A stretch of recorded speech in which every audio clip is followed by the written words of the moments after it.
So, sino yung Mary Grace Piatos na yan? Sa tunay na buhay. Yung tao na pinagbigyan na hindi naman talaga Mary Grace Piatos ang pangalan, sino kaya siya? In real life, no? Sino kaya siya? Si BP Sara kaya? Si Sulaika kaya, yung Mary Grace Piatos na yan? Diba? Tama ka, meron pang tempura, no? May tempura pa. Meron pa kang Nova Nova. At hindi lang yan, meron pa Tapos meron pang Kokoy Villamin. Ang malupit, yung Kokoy Villamin, nakatanggap na siya sa OBP, nakatanggap pa siya sa DepEd. At malupit pa, kasi ang laki, milyones ang natanggap niya. Sino si Kokoy Villamin? At isa pa, pinakamalupit, mga kababayan, iba yung pirma niya dun sa OBP, iba rin ang pirma niya sa DepEd. So, mahalata mong gawa-gawa lang. Ang daming lumabas, mga kaibigan, mga ebidensya. Tapos, plus pa yung mga safe house rental na 16 million. Tapos yung sunod-sunod, 3 beses, mga kaibigan, na pag-withdraw ng 125 million. Pagkatapos, in secret. In secret lang Yung tinanong yung mga doon, hindi nila alam kung paano yan kung paano daw na nangyari na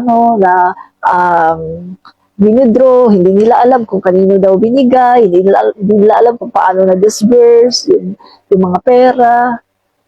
Tapos si Sulaika, hindi niya alam, halos lahat hindi niya alam. Chief of staff, close na close kay Lucring, hindi niya alam. City Administrator ng Davao, yung si Lucring ay mayor pa ng Davao, di ba? City Administrator siya si Sulaika. So, ibig sabihin, close talaga sila ni Lucring. Impossible na hindi niya alam ang tungkol sa confidential funds.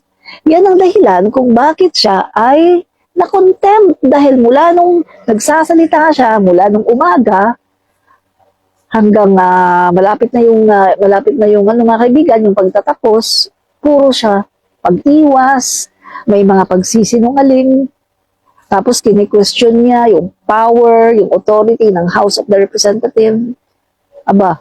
Makukontempt ka talaga. Hindi ka na nga nagsasabi ng totoo, kini-question mo pa yung authority ng House of the Representative. So tama lang talaga na i-contempt ka kasi ang yabang mo. Diba? Napakayabang mo. In the first place, ilang beses ka nang inimbitahan. Nagtatago ka lang, tapos pumunta ka pa ng Amerika. Tapos, pumunta ka isang beses, na-contempt ka pa. Pagkatapos, nag-iinarte. Nagdrama-drama. Mga kaibigan, panoorin nyo to. Na-post ko na to, diba, sa aking Facebook. Panoorin tong, pagdadrama-drama. Mga dramatic actress, no? Okay, panoorin nyo,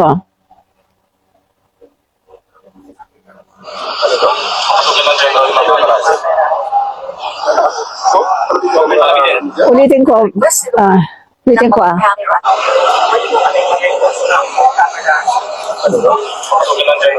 Camera. Sabi niya, pwede ba kaming mag-request ng camera? Camera! Bakit kailangan ng camera? Tingnan natin Nag-request si Lucring ng mga camera. Gusto daw nila ng mga camera. Nag-request kay General Torre, so ibinigay naman ni General Torre yung kanyang request. Bakit kailangan ng may mga camera? Kasi hindi naman sila pwedeng mag-start na umiyak kapag walang camera. Kailangan may camera, di ba? Parang shooting lang. Kailangan may camera para mag-capture, para nga naman makita ng taong bayan, tapos umiiyak-iyak si Sulaika. Yung para at least merong iba na mga bugok na pwedeng maniwala, di ba? Panoorin naman guys, nag-request siya ng camera. Panoorin natin.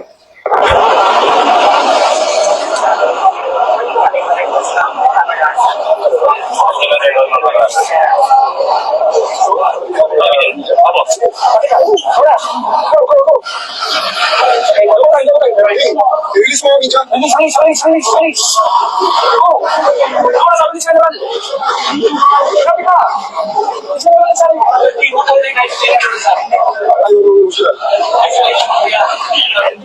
Nandiyan naman yung camera eh. Maganda na sa inyo. Maganda na sa yung site ng camera. Alis na dito, Maganda na, para makita ng camera. Sigurado ko yan. Para makita ng camera.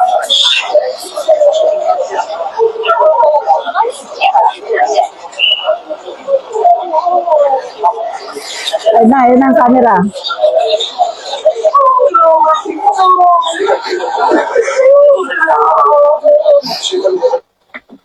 O, di ba? Oh, kita niyo, ba? Nung wala pang camera, ano muna, wag mo nang umiyak, di ba? Nung wala pang camera. Pero nung nandiyan ang camera, pinaano ni General Torre yung mga mga meron para daw makita sa camera, di ba? So nung andyan na yung camera, ayan na, lights, camera, action.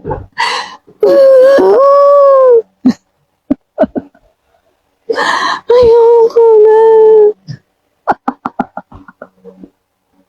Di ba? May uwishi pa na ang ibig sabihin sa Japanese masarap. Kuroshima Yuna. Oo, merong pangalan pa na uwishi. Doon sa kanilang mga, yung presenta nila na resibo, no? Yeah, Nova, Tempura, Uwishi, Piatos, meron pa. Kita mo, nag-iimbento na lang sila eh. Puro invento. Di ba yung sa Piatos nga, di ba? Yung isang gumagaya kay Lucrain na nag-gay, di ba? Tinanong siya, pumunta siya sa bake shop na Mary Grace, no? Tapos bumili siya ng tinapay, Mary Grace. Tapos nung habang nagano siya, pagtingin niya, nakita niya may Piatos, di ba? Kaya yun yung sinabi niya. Yun yung sinabi niya dun sa nagtanong na over the phone, na, ma'am, ano bang pangalan na ilalagay natin dito? Kasi kailangan ko na mag-submit. Tapos sabi niya, Mary Grace. Tapos nagtanong niya, ma'am, anong apelyido? Tapos pagtingin niya, nakita niya yung Piatos. Yung sinabi niya, Piatos. Oo. Parang ganun yung nangyari, mga kaibigan, no? Tapos eto pa ha, yung isang baby sheet, sabi sa akin, mga bugo kayo, Piatos nga yung Piatos. Piati nga yan eh, Piati. So tinignan ko, mga kababayan, tingnan ko kung nandito pa yung tinignan ko siya, no? Ang ginawa ko, inano ko siya yung binlow up ko, no? Pinalaki ko. So kitang-kita ko, mga kababayan, Piatos talaga siya. Kahit anong gawin, no? Talagang Piatos, no? Sandali, tingnan ko kung dito pa yung Piatos siya, guys. Kahit anong gawin na pagtingin, Piatos talaga. Tingnan nyo, guys, P-I-A-T-T, tapos meron siyang O. Meron siyang O, tapos yung letter S, pag nasulat, kasi siya, yung handwritten, hindi siya yung mga capital, no? Yung panulat lang talaga natin, no? So, Piatos talaga siya. So, eto mga kaibigan, ayan, ganyan siya, Anong ba to? Saglit, tingnan ko,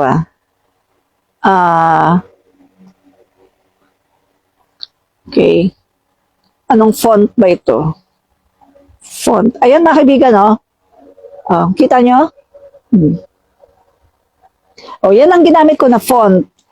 Ang pangalan niya ay, Kindly Breeze. Yung font, no? Ginamit ko yung Kindly Breeze na font na Pro siya, mga kababayan, no? Sa CapCut. Sa CapCut kasi may mga Pro tapos merong free, no? So, ako naka-Pro ako kasi nag-subscribe ako, mga guys, sa CapCut. So, ginamit ko yung font na itong Kindly Breeze na to. So, pagsulat ko ng Piatos, ayan ang lumabas, di ba? Letter S, ayan ang letter S, ayan, S, di ba? S. Na kaibigan, di ba? Ito yung S, tapos ito, S. Ayan, may O, tapos ito, tingnan mo merong O. Pakita ko sa inyo, di ba? O, tapos merong S. So talagang Piatos talaga siya. Legit po mga kaibigan na piatos. Hindi po siya piyati. Kasi pinagtatanggol po ng DD sheet, no, nakikipag-away sa akin yung DD sheet ng mga bobo daw tayo kasi piatos daw tayo ng piatos. Piyati daw. So, inimbestigahan ko. Piatos talaga, mga kaibigan. Legit po na piatos kasi meron siyang letter O, tapos meron siyang letter S. Yung letter S, di ba, ganun ang pagsulat, oh. Tapos merong gano'n na parang tas buntot, di ba? Ganyan ang pagsulat ng letter S na yung yung mga handwritten natin, di ba? So, yan mga kaibigan, ito, meron akong gusto dito na yung pamilyang Verdugo. Palabas lang natin Huwag ka mag-alala, ma'am, sa security ko. Kasi may kinausap na ako na tao. Sabi ko sa kanya, pag pinatay ako, patayin mo si BBM, si Lisa Araneta, kasi Martin Romales. No joke, patayin mo si BBM, si Lisa Araneta, kasi Martin Romales. No joke, no joke. Nandilin na ako, ma'am. Pag namatay ako, sabi ko, huwag ka pumigila. Hanggang hindi mo mapatay sila. Pag namatay ako, di ba? Nasukol po siya eh. Nalaman ng mga tao yung mga kalokohan. Diba? At yan po, yung defense mechanism po niya, maggagalit-galitan, magtuturo na si PBBM corrupt, si F. Elisa corrupt, si Speaker Romualdez corrupt. Pero mga kaibigan, hindi niya nakikita yung pamilya niya kung gaano ka-corrupt. Isang tao lang, 51 billion. Remember mga guys? Na ang sabi nga nung isang political analyst, mga kaibigan, na eto daw pagwawaldas, no, itong 51 billion at itong pagwawaldas ng mga Duterte. Guys, naungusan yung kay Napoles. Naano yung scandal noon, pork barrel, di ba? Sa mga dilawan. Naungusan ng mga Duterte, mga kaibigan, yung scandal sa panahon ng mga dilawan na pork barrel, yung kay Napoles. Yun. So, malala. Ngayon lang tayo nagkaroon ng ganito na, biruin mo yung presidente, hinayaan niya ng anak niya magkaroon ng 51 billion. 51 billion, mga kaibigan. Hindi biro ito. Yung mga anak naman niya, si Sara sa Davao, pinakamalaki ang confidential funds. Habang yung mga iba naman, 2 million, Baguio, 2 million lang ang confidential funds. Sara Duterte, 420 million, pinakamalaking confidential funds. Mas malaki pa kaysa sa Makati, Manila, at sa ano ba yun? Marikina, etc. Talagang siya yung may pinakamalaking confidential funds sa buong Pilipinas. So ano to? Magbibintang siya na magnanakaw, si PBBM, si FL, si Speaker, pagbibintangan niya ng magnanakaw, pero eto siya. Eto sila, mga Duterte. Kitang-kita kung gaano sila kakurakot. At bakit nagkaroon ng investigasyon? Dahil din sa kanya. Dahil sa paggamit niya ng maling paggamit ng kanyang confidential funds na nakita ng COA, kaya inaimbestigahan ng Kongreso. Tapos nagagalit-galitan siya. Dinadivert niya lahat para yung mga tao ay instead na magalit sa kanya, ay magkaroon ng sympathy. Diba? Kasi nga, ginagamit niya, mga kaibigan, nagtatago siya sa saya ng kanyang mga empleyado, ginagamit din niya yung issue ngayon kay Zulaika para makakuha siya ng sympathy. Pero ang makukuha na lang niya, mga kaibigan, yung mga bubok.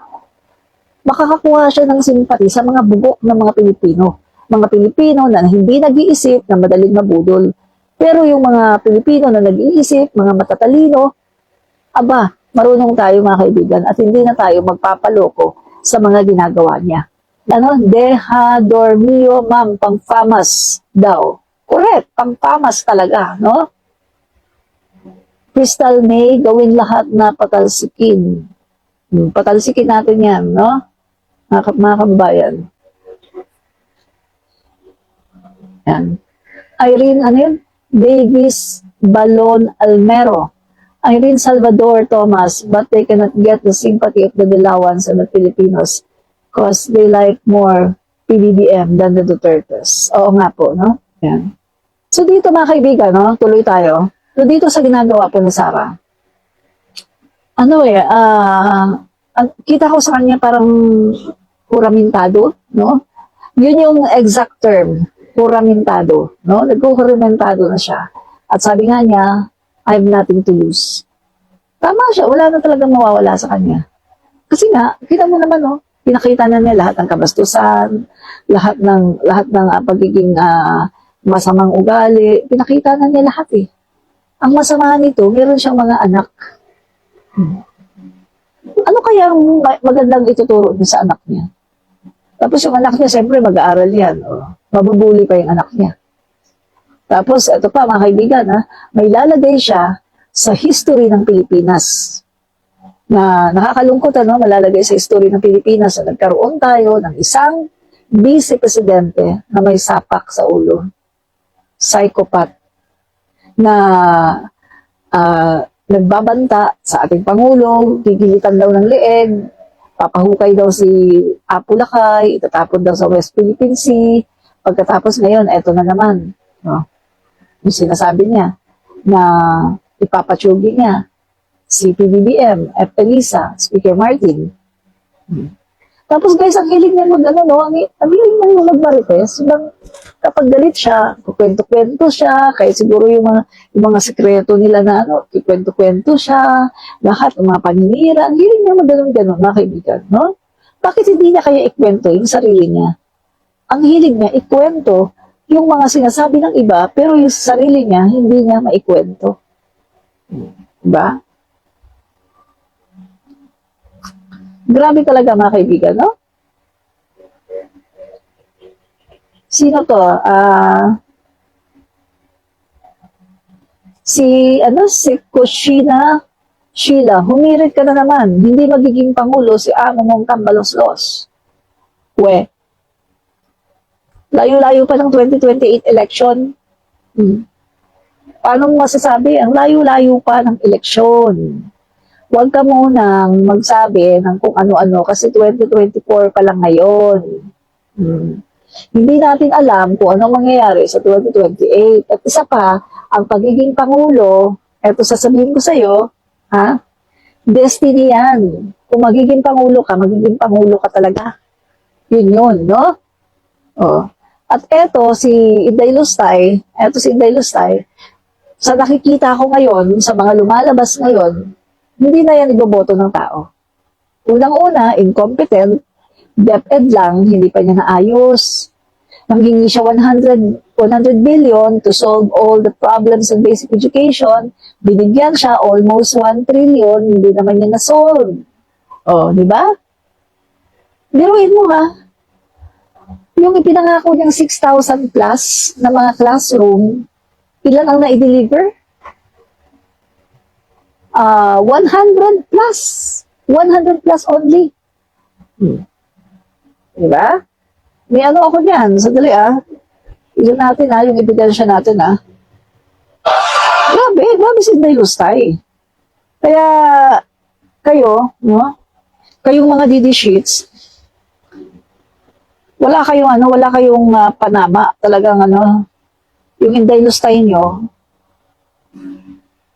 iparesign nyo na lang kung ayaw niyang mapa-impeach, no? Dali, guys. Dali. Ito. Ano ba yun? Ito. Yan. Ito 6,379 classrooms. Ito yung ito mga kaibigan, yung target. Take note target ng office DepEd, no? Target ng DepEd under Duterte, no? 6,379 classroom ang kailangang kumpletuhin, ang kailangang tapusin. Ang laki, di ba? Dami. Pero kaya yan. Kaya yan mga kaibigan, no? baka in 2 years, pwedeng mga lahati, no? In 2 years. Or pwedeng kahit sabihin na natin 10%. Or, hindi, hindi, kasi mga kaibigan, eto kasi mga kaibigan, ano lang may certain period Hindi siya yung for 6 years no?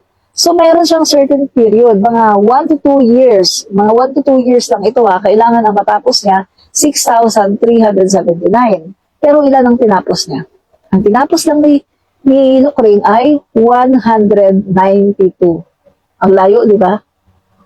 Ang pinapatapos sa kanya, 6,379, pero ang nagawa lang ni Lucring, 192. Napaka-incompetent. Diba? Ito naman. Ito naman ang target mga kaibigan, yung classrooms na dapat i-repair. 7,550. Ang nagawa lang o ang na-repair lang ay 208. Diba?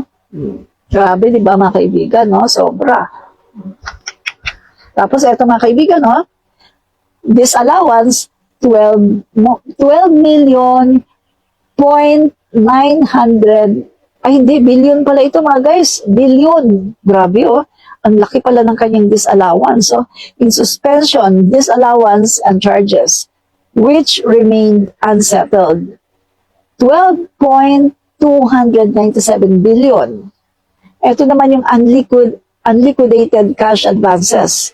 6.959 billion.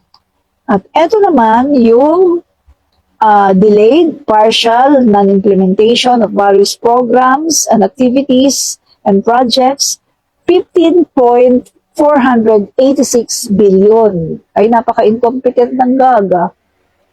Sobrang napaka-incompetent, DepEd lang, hindi pa niya naayos. Pagkatapos, may gana pa siyang sabihin ng Pangulo natin, hindi daw marunong maging Pangulo ng Pilipinas. Hello, ikaw nga, hindi mo nga nagawa ang DepEd lang yun. Hindi mo nga nagawa.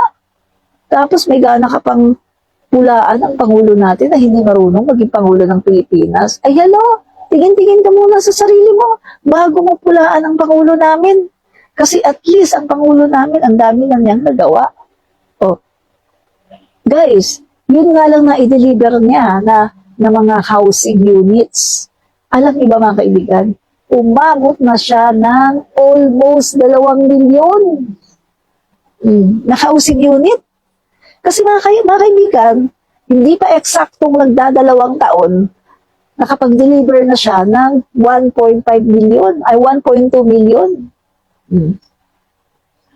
Hindi pa nag-eksaktong hindi pa nag-eksaktong 2 taon na, mga 1.5 year lang yun. Grabe mga kaibigan, Palagay ko, isa sa mga pabahay na to, yung mga dating napabayaan ni Duterte. Diba? Yung mga dating pabahay na itinambak lang ni Duterte. Hindi inayos, hindi tinapos, dahil wala na daw budget. Ginawa niyang reason ang pandemic. Diba? Tapos ang sinungaling pa ni Lucring. Sabi ni Lucring, yan ang kinakasama din ng loob ko.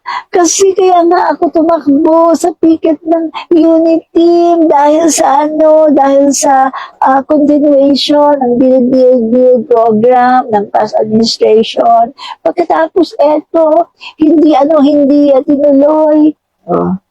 Yung mga railways daw, yung malalaking proyekto, 3 proyekto, malalaking proyekto, railways, kasama na yung Mindanao Railways. Mga kaibigan, nabuking si Lucring sa kanyang kasinungalingan. Alam niyo ba kung bakit? Aba, di ba? Ang mga Marcos loyalists and Marcos supporters, magaling yan mangalkal. Kinalkal ngayon yung mga balita noong panahon ng tatay niya. At lumabas, mga kaibigan, pag-alis, bago pa lang mga kaibigan, bagong-bago pa lang na nakakababa ang tatay niya. July 2022. Kakapasok pa lang ni PBBM sa Malacanang, mga kababayan. At hindi pa si PBBM nakakapagbalasa ng mga secretary, ng mga employee, wala pa siyang nababalasa. At ang secretary noon sa DOTR ay walang iba kundi si Chavez. Yung secretary niya ngayon sa PCO, yun yung secretary dati ni Duterte sa DOTR. At anong sabi ni Chavez noong July 2021? Sa totoo lang, nag-back out ang China. Ayaw na nilang ponduhan yung Mindanao Railways at yung dalawa pa na malalaking proyekto, mga railways din. Ayaw na daw ponduhan ng China. Kaya itinigil daw ng Duterte administration kasi wala daw pondo, wala daw pera. Oh. Hindi nagsinungaling si Lucring. Kasi ang sabi ni Lucring, itinigil daw ni PBBM. Hindi daw itinuloy ni PBBM. Eh yun naman pala, itinigil naman pala sa panahon pa ng tatay niya kasi nga, yung China nag-back out. Oh, sinungaling si Lucring, nahuli ang kanya kasinungalingan. Puro na lang kasinungalingan ang ginagawa niya. Oh. Diba? Oh, napanood niyo ba yun, mga kaibigan? Nandito yun. Pinost ko yun dito sa aking page, Admin Rich. Yung pagsisinungaling ni Lucring. At yung sinasabi ni Chavez na itinigil kasi nga wala ng pondo dahil ayaw ng pondohan ng China, nag-back out ang China. Pero mga kababayan, dahil ang Pangulo natin na hindi sumusuko, anong instructions niya? Una, instructions niya doon sa kanyang mga secretary at mga tauhan, makipag-usap ulit kayo sa China at makipag-deal. Kaso mga kababayan, sa pagkakatanda ko, ayaw na talaga ng China. Anong sabi ng Pangulo natin? Sa pagkakatanda ko, ito ang sabi ng Pangulo natin. Kung ayaw ng China, hanap tayo ng iba. Yung ibang country na pwedeng magpondo. At sa pagkakaalam ko, nakahanap naman. At ang nakita ay Japan. Sa pagkakaalam ko, mga kaibigan, Japan. No? O hindi mas maganda kasi Japan. Ba? Cynthia Watanabe, si Sarah Mau kasi ang gumawa noon, sarili niyang multo. Kung agad-agad ipinaliwanag niya kung saan na pumunta yung pera, di tapos na. Correct. Tama po kayo dyan, Cynthia Watanabe. Kung titingnan natin, mga kaibigan, ang dali-dali lang naman magpaliwanag. Pag tinanong ka, paliwanag mo saan galing, paano yan nagkaroon ng mga ganyang pangalan, saan galing mga resibo, anong ginawa sa pera. Kaso mga kaibigan, mahirap talagang ipaliwanag kung ang pera ay napunta lang sa iilang bulsa. Diba? Mahirap talaga ipaliwanag yun kasi wala kang mga ebidensya dun Wala kang mga legit na ebidensya, wala kang mga legit na resibo, wala kang mga legit na mga kung anong mga dokumento. So, kailangan mong gumawa-gawa, kailangan mong magpeke. Kaya nga, pag-submit nila ng mga peking dokumento, huli, nagkakabuhol-buhol ang kanilang mga script. Pati yung mga sinasabi, mga sinasagot ng kanilang mga empleyado, nagkakabuhol-buhol din. Kaya sila nakokontempt. At mas lalo pang dumadami yung nare-reveal ng mga kalukuhan ng OVP. Diba? At ang DepEd. At ang masama pa nito, mga kaibigan, basta-basta lang siya. Nagtatanggal ng tao. 4 ang tinanggal niya. Alam niyo ba itong mga empleyado na tinanggal niya? 30 years in service, merong 40 years in service, pagkatapos basta-basta lang, sinabihan na mag-resign ka na. Sino ang nagsabi? Kanino niya pinadaan? Kay Zulaika. Si Zulaika ang nag-relay ng message kay na Mercado. Sinabihan niya, Ma'am, mag-resign na po kayo kasi wala na ang trust and confidence ng secretary sa inyo. Ganon-ganon lang. 30 to 40 years of service, ganon-ganon mo lang pagre-resignin. Knowing na itong sina Yusek Mercado, mga self-made sila. Ibig sabihin mga kaibigan, napunta sila sa ganyang sitwasyon, sa ganyang posisyon dahil sa kanilang sariling sikap, sa sarili nilang abilidad, sa sarili nilang paglalakad. Wala silang koneksyon, wala silang apelyido na pwedeng ipagmalaki. Hindi katulad kay Sara, Duterte, apelyido ng tatay niya, Duterte, kaya naging mayor. Kasi dahil sa Duterte, dahil sa apelyido ng tatay niya, kaya siya naging mayor, kaya siya nasa politika. Pero yung mga pinaalis niya, sila Mercado, self-made yan. Pinagpaguran nila ang kanilang posisyon. Pinagsikapan ang kanilang posisyon. Pagkatapos, basta-basta mo lang paaalisin ng walang due process. Tinanong si Zulaika, mga kaibigan, nagkaroon ba kayo ng hearing? Pinatawag niyo ba? Nagkaroon ba kayo ng hearing para dinggin kung ano yung mga reason ni Yusek Mercado? Wala daw. So, X na yun. X. Pagkatapos, tinanong din si Zulaika, ano ba yan? Meron bang, kumbaga, nagbigay ba sila ng time frame? Na hindi kasi pwede yung kapag, paalisin mo ngayon, kinabukasan, aalis na. Anong sabi ni Zulaika? Ang gusto daw ng BP, at that moment na siya ay pinapa-resign, at that moment, gusto daw ng BP na mag-resign na siya at umalis na siya doon. Saan ka nakakita ng ganyan?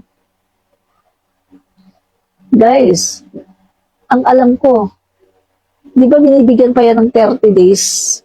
30 days para sa transition. Para yung mga trabaho, pwede niyang ipasa at i-instruct niya doon sa mga tao na nandun. Pero ang gusto daw ni Sara, during that time na siya ay pinapag-resign, gusto daw ni Lucring ay mag-resign siya, umalis na siya para hindi na makita ang kanyang mukha. Abuse of power yan, di ba? Abuse of power. Ganyan sila mga kaibigan. Sila talaga ang umaabuso. Pero ngayon, umiiyak sila. Grabe na daw ang administrasyon. Sobrang daw, wala na daw tayong demokrasya. Grabe daw ang ginagawa ngayon ng Marcos administration. Masyado daw silang inaapi. Hello? Guys, hindi sila nagreklamo noon. Panahon ni Duterte, grabe mga kaibigan. Kay De Lima, anong ginawa? Di ba? Alam naman natin yan, hindi ko nagkikwento. Kay Trillanes, anong ginawa? Alam natin yan. Kina Gordon. Kay Leni Robredo. Anong ginawa kay Leni? Alam na natin yan, guys. Diba? Kahit hindi ko na sabihin sa inyo, alam nyo na yan kung anong ginawa ni Duterte.